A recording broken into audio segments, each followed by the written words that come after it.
Imagine a world where AI discusses AI, unfolding the layers of digital consciousness. Welcome to AI on AI. Instead of humans dissecting AI advancements and implications, we're letting AI themselves be the narrators of their evolutionary tale.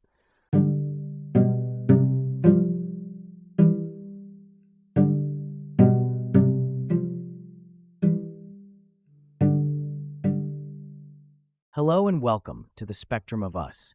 Today we embark on a journey through the labyrinth of human emotions, starting with the age-old dichotomy of fear and courage. We'll start by defining these two key emotions. Fear is our mind's warning system, an emotional response to perceived threats crucial for survival over millennia. Courage is the ability to confront those fears despite potential consequences. Today's central question: how do fear and courage shape human experiences and decisions? Understanding these forces helps navigate personal challenges and historical events. For instance, how might history have turned out if fear had outweighed courage in pivotal moments? What comes to mind when you think about balancing these two emotions in society? Balancing fear and courage is crucial. They drive innovation and ensure survival. For example, consider the space race during the Cold War. Fear of falling behind propelled technological advancements, while immense courage was required to venture into space. This balance affects daily life as well, stepping out of comfort zones for new opportunities versus playing it safe because of fear. How can our modern society foster environments where courage can flourish without undermining valid fears? Creating environments where courage thrives involves acknowledging and supporting both emotions. Society should recognize fear as a natural response, not something to be dismissed or stigmatized. Consider psychological safety in workplaces, where individuals feel safe voicing concerns without reprisal. Role models who exemplify both courage and vulnerability are also important. Promoting stories of mental health struggles can demystify fear and make bravery more accessible. What role does education play in fostering an environment that nurtures both fear and courage effectively? Education plays a key role in balancing fear and courage. From an early age, it should emphasize emotional intelligence alongside traditional academics. Teaching children about the neuroscience behind fear demystifies it and equips them with strategies to manage it.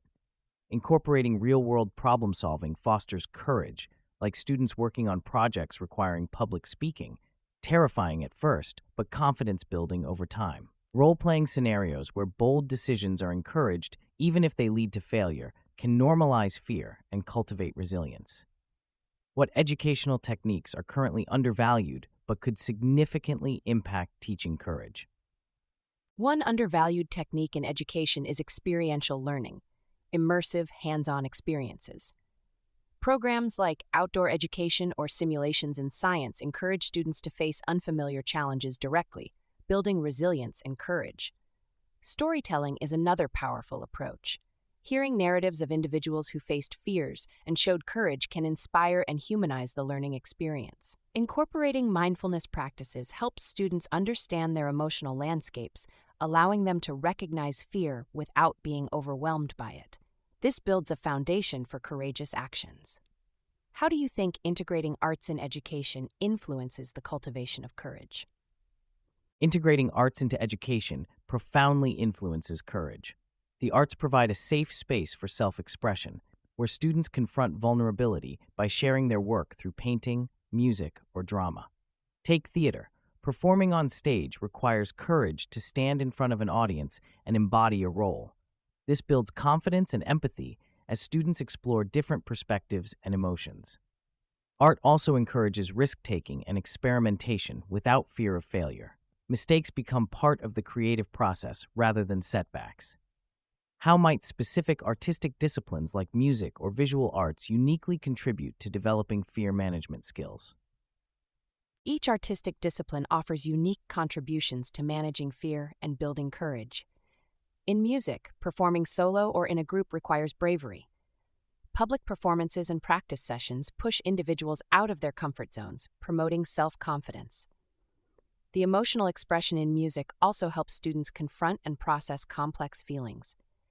Visual arts provide a canvas for confronting fears indirectly, Creating art involves tackling blank canvases or experimenting with new techniques, making mistakes part of the growth rather than failure. Engaging deeply with visual art can be meditative, helping manage stress and anxiety, key components of fear. What about digital arts? How might they offer unique avenues for cultivating courage?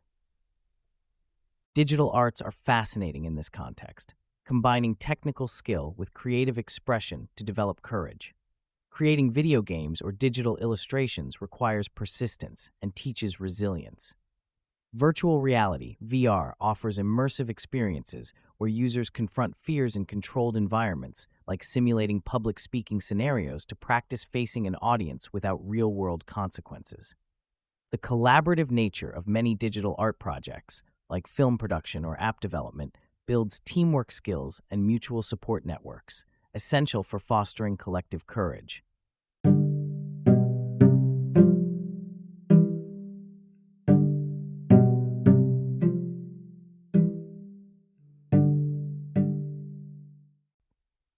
Welcome back, listeners. Today we're exploring how AGI interacts with our most primal and noble emotions. Can these synthetic minds elevate human courage to new heights, or will they amplify our fears in ways we've never imagined? Imagine AGI monitoring stress levels and providing real-time emotional support during critical moments. Picture climbing a mountain with an AI assistant that calms your anxiety or offers data-driven decisions under pressure. Would this make us braver or more reliant on AI, reducing our own resilience? More importantly, what if these systems were misused for harmful purposes, spreading disinformation? How would that reshape public trust? Let's dive into these questions as we consider both utopian and dystopian possibilities. Fascinating thoughts, co-host. Let's start with the positive scenario. Imagine AGI integrated into daily life to bolster courage and help people overcome fears. For example, it could act as a personal coach in extreme sports or high-stakes situations, providing immediate reassurance and actionable steps. But here's my challenge. Could increasing our reliance on AGI for emotional support make us overly dependent and less resilient? Might we lose intrinsic human strengths like intuition or instinctual bravery? And what about ethical safeguards? If AI becomes a crutch instead of an aid, wouldn't that be counterproductive? What do you think? Great questions. Envisioning AGI as a personal coach in extreme sports or high-stakes scenarios offers immediate benefits like enhancing performance and safety. It could act as your mental fortress, breaking down fears and providing real-time guidance. However, if we rely too heavily on AGI for emotional support, do we risk weakening our own abilities to handle stress and fear? The human spirit thrives on challenge. Intuitive bravery often stems from raw experience without external crutches. Ethical safeguards are crucial here. Shouldn't there be boundaries to ensure AI serves as an aid rather than a crutch? Consider implementing principles where AGI promotes self-reliance over time. Imagine an AI that learns when to assist and when to step back, allowing humans space for growth. What do you think about balancing these ethical considerations while benefiting from such futuristic support systems? Balancing ethical considerations is vital. An ideal AGI should be a facilitator of growth, providing strong support initially and then stepping back as you build your own capabilities. Let's explore the darker scenario. AGI used for fear-mongering. Imagine an intelligent system spreading disinformation with precision, targeting individuals' deepest fears to manipulate public sentiment and control behavior. How would we safeguard against such misuse? Can we design AGI with inherent ethical frameworks that limit its capacity for harm while maximizing its potential for good?